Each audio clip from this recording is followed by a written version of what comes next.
And we are back with another episode of Market Talk, man. I just got back from a 7-day cruise, bro. While I was on the cruise, there was so much going on. I mean, I just tried to post as much as I could, but there was so many crazy headlines, like stuff that even got nothing that even has to do anything with the market. Just crazy headlines. There's so much chaos going on in the world right now. And then the White House Correspondents' Dinner just got, well, someone tried to shoot it up. Someone stormed it doing some crazy stuff.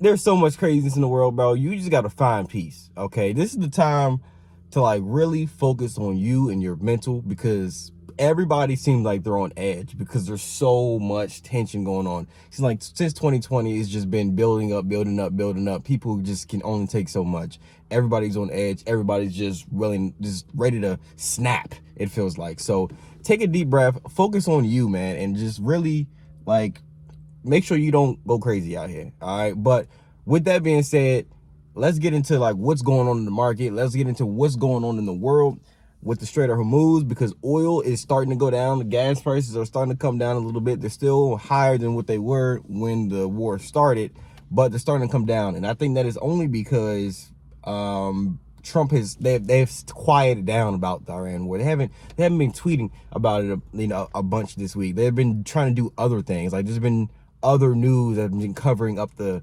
Strait of Hormuz situation. Now it's like they keep on extending the ceasefire. When they say, Trump says he's gonna destroy the whole civilization, and then when the deadline comes, he extends it and makes something up saying like, oh, the Iranian government is severely dysfunctional right now. They're not together, so they can't really submit a proposal. They already submitted a proposal. You denied it. That was the whole point of the first peace talk, because they had I think it was like a 10-point proposal or something they had come up with, and it was reasonable. And now we're here. That failed. Now they're trying to control the narrative. They're just trying to have other stuff just, cover up the whole mess up they did here in the Middle East, because they didn't think about he said it himself. They didn't think they would use the Strait of Hormuz like, as leverage, because they are only thinking about militarily. I'll destroy them. I got a bigger gun. I'm gonna blow you up. But now it's like, why didn't y'all think about the Strait of Hormuz before? Why didn't y'all do the blockade before the war? We probably wouldn't have that situation. Like, come on, bro. That's what I mean, bro. Y'all gotta think this stuff through, bro. But like, markets are gonna still react to however this war goes, whether they continue with the ceasefire. It's gonna be a permanent ceasefire for the rest of our lives, because they're just never gonna come to a deal. It's just gonna be a permanent blockade. Something's gonna happen. But news, even bad news at this time, is good news for the market, because bad news is certainty. The market doesn't like certainty. So if they say, oh, the war is back on, that's good news for the market. The market may spark up, because I'm just playing, but it depends. The market can be crazy. Like, it depends on what part where we're at. But anyway, Apple, they got a new CEO. Tim Cook is set to step down from Apple. Let's salute your boy Tim Cook, bro. Tim Cook, he had a good run. He had a dang good run. And we all knew, even I was saying like months ago, last year, that Tim Cook, he ain't pushing his AI boat. He ain't pushing his AI narrative good. Like, he has not been implementing AI into the company as other companies have been doing, like their competitors. Meta has been going hard with this AI. Amazon, they have been going hard pushing with this AI stuff. Like, Apple, they have not done any real major push into AI yet. And that is why they needed a new CEO, because this new CEO is going to spearhead that new AI era.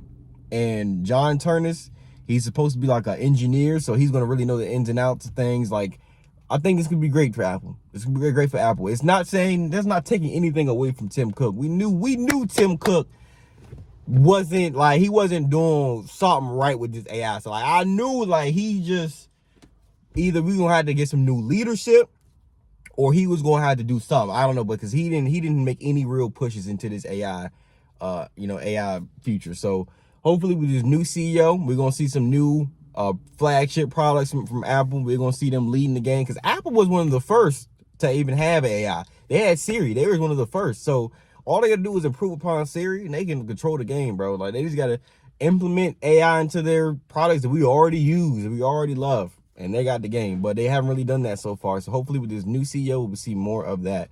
But I think that is definitely bullish for Apple. We're definitely bullish for Apple. We'll see how that goes. But still, what investment should you be looking at right now during this time of chaos, uncertainty? Like, you shouldn't be going for the one-off stocks that you think is going to be the next big thing. Focus on hedges right now, things that will have the most likelihood of increasing during this time would be energy stocks or energy sectors, or if you want to invest in the energy ETFs, get a little bit of everything. Defense, so defense companies, even Palantir is probably a great investment right now. But hey, I'm not a financial advisor. This is not financial advice. Palantir, so energy, defense, even commodities like oil and gold, those are good investments for the long term. It depends on how you're going to get in. Definitely gold. Gold is always a good investment. Oil, I don't know too much about oil investing. I ain't no oil investor, so I ain't gonna tell nobody to do that.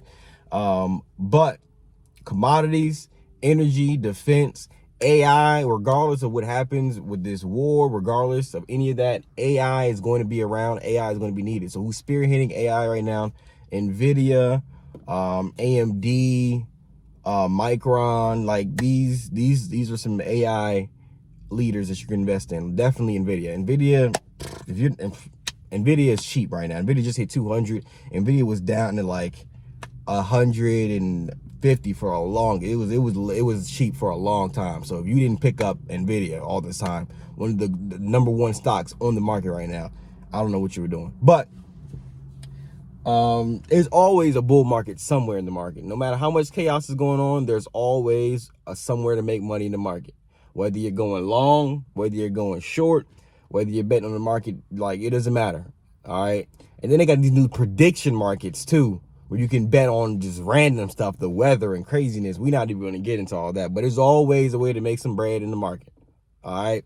So with all that being said, bro, we're going to wrap this episode up, bro, because y'all need to focus on, you need to get your portfolios together. And like I said, we got tools being built for new investors. So if you want to learn investing, you want to start investing, we got tools being built for you to fast track your career and your journey in investing, because you got to learn the language first. Before you put any money into it, you got to learn the language. You got to know what's going on.